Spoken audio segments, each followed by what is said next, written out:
देश के प्रधानमंत्री नरेंद्र मोदी और केंद्रीय गृह मंत्री अमित शाह आज गुजरात दौरे पर रहे। इस दौरान राजकोट में एक मल्टी स्पेशलिटी हॉस्पिटल का उद्घाटन किया गया। साथ ही कलोल में बनाए गए देश के सबसे पहले नैनो यूरिया प्लांट का भी गांधीनगर से डिजिटल लॉन्च किया गया। देश के प्रधानमंत्री नरेंद्र मोदी ने आज शनिवार को गुजरात के गांधीनगर में देश के पहले नैनो लिक्विड यूरिया प्लांट का उद्घाटन किया। गुजरात पहुंचे प्रधानमंत्री नरेंद्र मोदी ने गांधीनगर में सहकार से समृद्धि पर विभिन्न सहकारी संस्थानों के नेताओं के एक सेमिनार को संबोधित करने और इफ्को कलोल में निर्मित नैनो यूरिया संयंत्र के उद्घाटन कार्यक्रम में हिस्सा लिया। पीएम मोदी ने आत्मनिर्भर कृषि के लिए देश के पहले नैनो यूरिया प्लांट का उद्घाटन करते हुए कहा कि मैं विशेष आनंद की अनुभूति कर रहा हूं कि अब यूरिया की एक बोरी की जितनी ताकत है वो एक बोतल में समाहित है। इससे पहले उन्होंने 10 बजे राजकोट के एटकोट में नवनिर्मित मल्टी स्पेशलिटी अस्पताल का उद्घाटन भी किया। इसके बाद करीब 3 बजे वे गांधीनगर पहुंचे। यहां वे महात्मा गांधी मंदिर में सहकार से समृद्धि पर विभिन्न सहकारी समितियों के सेमिनार को संबोधित किया। यहां उनका मोदी जी भले पधारिया गीत के साथ स्वागत किया गया।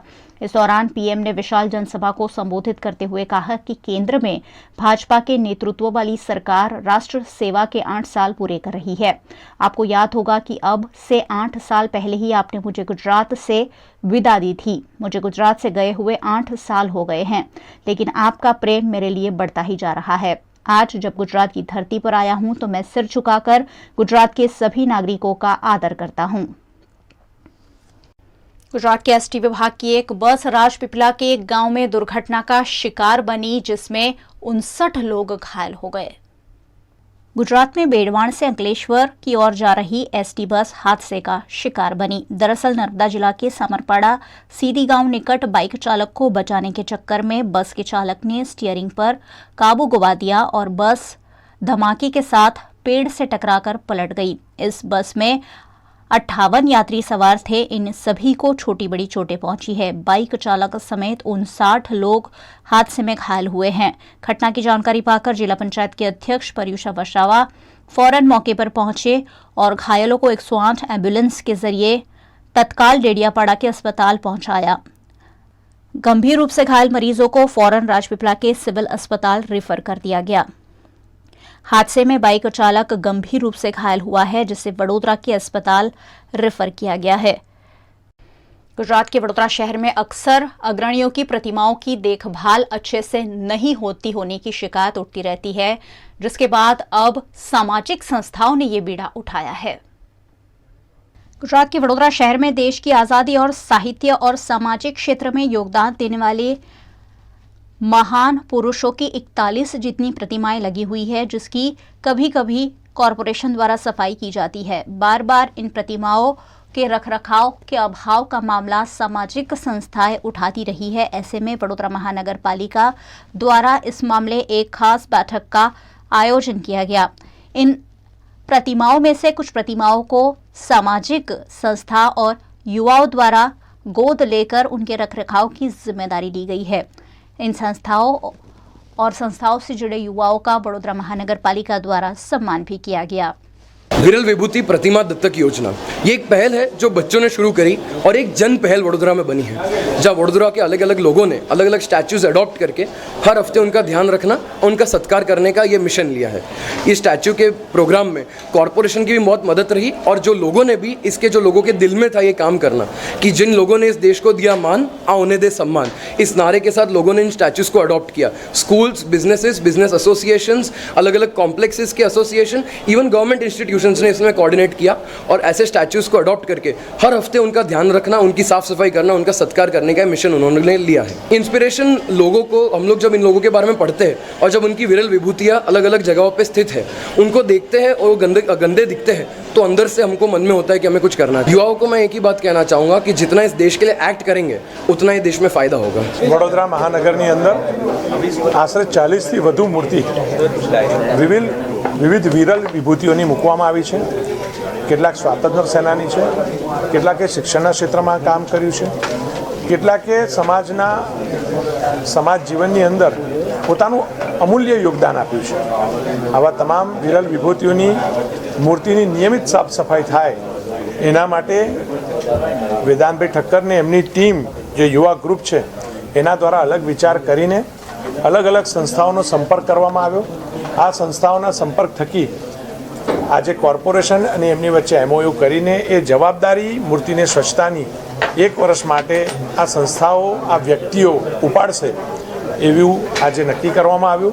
હું ખરેખર આજે બંને સંસ્થાને એક જે યુવા ગ્રુપે આ ઇનિશિયેટિવ લીધું એવા વેદાંતભાઈ ઠક્કરને એમની ટીમને હું આજના દિવસે ખૂબ ખૂબ અભિનંદન આપું છું કે નાના યુવાનો નાના છોકરાઓ પણ શું કરી શકે છે એ ઈચ્છે તો સમાજને પણ બદલી શકે છે, સમાજ સાથે સંવાદ કરી શકે છે, સંપર્ક કરી શકે છે. તો એમની ટીમને પણ ખૂબ ખૂબ અભિનંદન અને શુભકામનાઓ. સાથે એમના આગ્રહને માન આપીને કોર્પોરેશન સાથે જોડાઈને જે આ મૂર્તિઓની સ્વચ્છતા રાખવાના છે એવા તમામ NGOs, તમામ કોમ્પ્લેક્સ, તમામ ઇન્ડિવિજ્યુઅલ વ્યક્તિ, તમામ સંસ્થાઓ, સ્કૂલ સહિતની તમામ સંસ્થાઓએ જે આમાં પાર્ટિસિપેટ કર્યું છે અને 1 વર્ષ માટે પોતે આ મૂર્તિઓની સ્વચ્છતાની જવાબદારી સ્વીકારી છે ત્યારે એ સંસ્થાઓનો એ વ્યક્તિઓનો પણ આજના દિવસે ખૂબ ખૂબ અભિનંદન અને ખૂબ ખૂબ आभार. कुछ दिनों पहले वडोदरा के भीमपुरा रोड पर ऑर्चिड फार्म के मालिक के जिंदा जल जाने की घटना सामने आई थी. इस मामले अब कुछ सनसनीखेज जानकारियां भी सामने आ रही है. वडोदरा में कुछ दिनों पहले इको कार में आग लग जाने से एक व्यक्ति के जिंदा जल जाने की घटना सामने आई थी. बाद में इस व्यक्ति की शिनाख्त ऑर्चिड फार्म के मालिक के रूप में हुई थी. अब ऑर्चिड फार्म के मालिक के साथ हुए हादसे में कई थियरी पर पुलिस काम कर रही है. इस मामले तालुका पुलिस अब तक कोई ठोस जानकारी नहीं जुटा पाई है, लेकिन भीमपुरा रोड पर हुए इस हादसे में जब आग लगी तब कार से उतरकर एक व्यक्ति के भागने की जानकारी सामने आ रही है, जिसके आधार पर पुलिस अब जांच कर रही है. ऑर्चिड फार्म के मालिक के साथ हादसा हुआ था या किसी ने उनकी हत्या की है, इस मामले पुलिस अपनी तफ्तीश कर रही है. सरकार नागरिकों की सुविधा के लिए सड़क निर्माण लाखों करोड़ों रुपए से मंजूर तो करती है, लेकिन सड़क बनाने वाले कॉन्ट्रैक्टर अधिकारियों के साथ मिलीभगत कर भ्रष्टाचार करते हैं और सड़क जैसी तैसी बनाकर नागरिकों को सुविधाओं की बजाय असुविधा प्रदान करते हैं. वडोदरा में सावली से सांकरदा तक 84 करोड़ की लागत से सड़क का निर्माण किया जा रहा है, लेकिन सड़क निर्माण में कम गुणवत्ता वाला मटेरियल इस्तेमाल किया गया हो, ऐसे आरोप लग रहे हैं. इस मामले भादरवा के पूर्व सरपंच और किसानों द्वारा कॉन्ट्रैक्टर पर भ्रष्टाचार के आरोप भी लगाए गए हैं. साथ ही अधिकारियों के साथ मिलीभगत की बात भी सामने आ रही है. सड़क निर्माण के दौरान ही यहाँ जगह जगह गड्ढे और धूल उड़ती हुई देखने मिल रही है.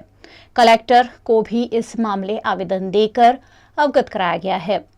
21 किलोमीटर के सड़क निर्माण में कॉन्ट्रैक्टर द्वारा सरकारी नीति नियमों को ताक पर रखकर सड़क बनाई गई होने के आरोप लग रहे हैं.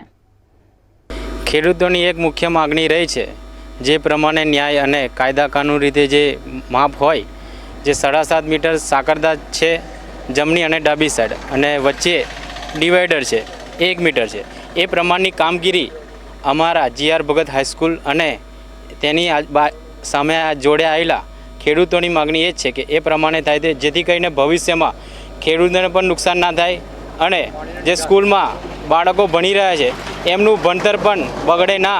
સમયસર અમુક પાણીનો નિકાલ આવી જાય ત્યારે ભણતર પણ બગડે છે, એ રીતે પાણીનો પણ નિકાલ થાય અને જે યોગ્ય માપણી પ્રમાણે જ રોડ થાય તેવી અમે ખેડૂતો આશા રાખીએ છીએ.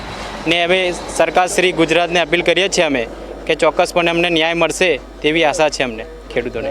સાવલીથી સાંકરદા વાયા ભાદરવા 21 કિલોમીટરનો રોડ બની રહ્યો છે. નવીન 4 માર્ગીય રસ્તો બની રહ્યો છે અને 82 કરોડના ખર્ચે આ નવીન રોડ બની રહ્યો છે. અમારી આ અગાઉ પણ રજૂઆત હતી કલેક્ટર સાહેબશ્રીને, કાર્યપાલક ઇજનેર સાહેબશ્રીને. અમે અગાઉ પણ રજૂઆત કરેલી કે ભાઈ આ રોડ જે બની રહ્યો છે એમાં દેખીતી રીતે જાડાઈ પણ ઓછી કરવામાં આવી રહી છે. ખૂબ જ હલકી કક્ષાનો રોડ બની રહ્યો છે, મટીરિયલ ઓછું વાપરવામાં આવી રહ્યું છે અને વાલા દવાલાની નીતિથી રોડ બની રહ્યો હોય એવું લાગી રહ્યું છે. બેઉ બાજુ ટોટલ 15 મીટરનો રોડ, 1 મીટરનું ડિવાઈડર, એ રીતે 16 મીટરનો રોડ બનવા જઈ રહ્યો છે.